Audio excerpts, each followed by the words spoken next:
Students, आज का हमारा टॉपिक है फैक्टराइजेशन बाय डिवीजन मेथड। आज हम देखते हैं कि हम डिवीजन मेथड से किस तरह फैक्टराइजेशन करते हैं। फैक्टराइजेशन क्या होती है? The process of writing a number into its factors, यानी किसी नंबर को उसके फैक्टर्स की फॉर्म में लिखने को फैक्टराइजेशन कहते हैं। और फैक्टर्स क्या होते हैं? ऐसे नंबर्स जो किसी दूसरे नंबर को डिवाइड करें और रिमाइंडर 0 आ जाए, यानी उसे कम्प्लीटली डिवाइड कर दें, तो वो हमारे पास फैक्टर्स होते हैं। अगर एग्जांपल लें, जैसे हम 6 को डिवाइड करते हैं 3 के साथ, 3 2s are 6 और 6 - 6 0 आ जाता है।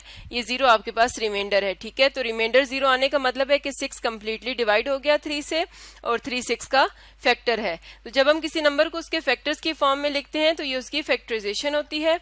आज हम देखते हैं कि फैक्टराइजेशन को डिवीजन मेथड से किस तरह से किया जाता है।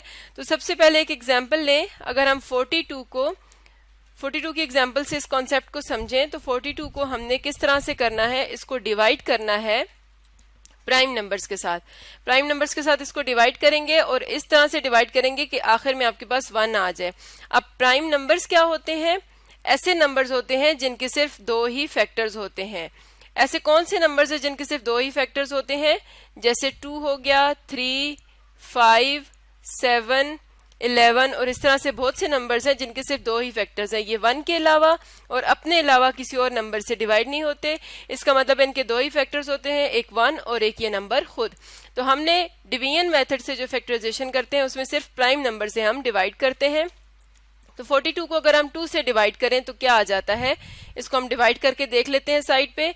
तो 42 को जब आप 2 से डिवाइड करेंगे, 2 2s are 4, 4 - 4 0 आ जाएगा, ये 2 आपके पास नीचे आ जाएगा, और 2 1s are 2, ठीक है। 2 - 2 0। इसका मतलब है कि जब 42 को हम 2 से डिवाइड करते हैं तो हमारे पास 21 आ जाता है। तो यहाँ पे हम क्या लिखेंगे, यहाँ पे 2 आ जाएगा और जो हमारे पास आंसर आया डिवाइड करने के बाद 21। उसके बाद आपने क्या करना है, अब 21 को डिवाइड करना है। 21 पे 2 का टेबल नहीं जाता, 3 का टेबल जाता है। 3 7s are 21। अब 7 पे किसका टेबल जाता है? 7 का। 7 1s are 7। अब यहाँ पे आपके पास 1 आ गया, इसका मतलब है कि 42 की डिवीजन कंप्लीट हो गई। अब जो यहाँ पे आपके पास प्राइम नंबर्स आए हैं, इनको आप मल्टीप्लिकेशन की फॉर्म में लिख लें। तो हम किस तरह से लिखेंगे? 42 = 2 मल्टीप्लाई बाय 3 मल्टीप्लाई बाय 7। तो इस तरह से हमने 42 को डिवीजन मेथड से फैक्टराइज कर दिया और उसके प्राइम फैक्टर्स की फॉर्म में उसे लिख दिया। अब इस कॉन्सेप्ट को मजीद समझने के लिए हम एक और एग्जांपल ले लेते हैं। हम 300 की एग्जांपल ले लेते हैं, यानी हम 300 की फैक्टराइजेशन करेंगे डिवीजन मेथड से। उसी तरह आप 300 को डिवाइड करना शुरू करें प्राइम नंबर्स के साथ। सबसे पहले हम डिवाइड करते हैं 2 के साथ।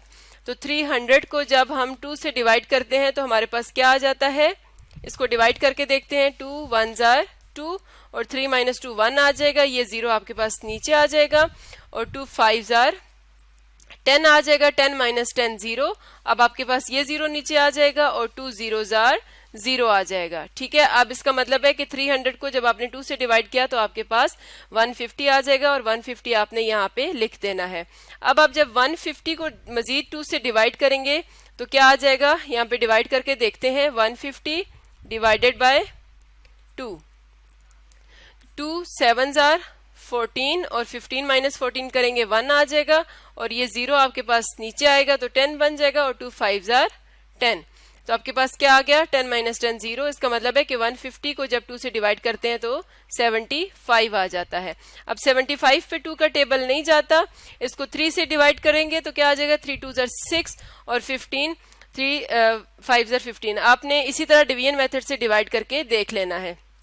अब 25 पे 5 का टेबल जाएगा तो 5 5s are 25, और फिर मजीद आप 5 को 5 से ही डिवाइड करें तो क्या आ जाएगा, 1 आ जाएगा। अब आपके पास 1 आ गया, इसका मतलब है कि 300 की फैक्टराइजेशन कंप्लीट हो गई है। अब आपके पास जितने भी ये फैक्टर्स आए हैं आपने इनको मल्टीप्लिकेशन की फॉर्म में लिख लेना है। तो क्या आ जाएगा, 2 multiply by 2 multiply by 3 multiply by 5 multiply by 5। इसका मतलब है कि अब हमने 300 को उसके प्राइम फैक्टर्स की फॉर्म में लिख दिया। तो स्टूडेंट्स, आज हमने देखा कि हम डिवीजन मेथड से किस तरह फैक्टराइजेशन करते हैं।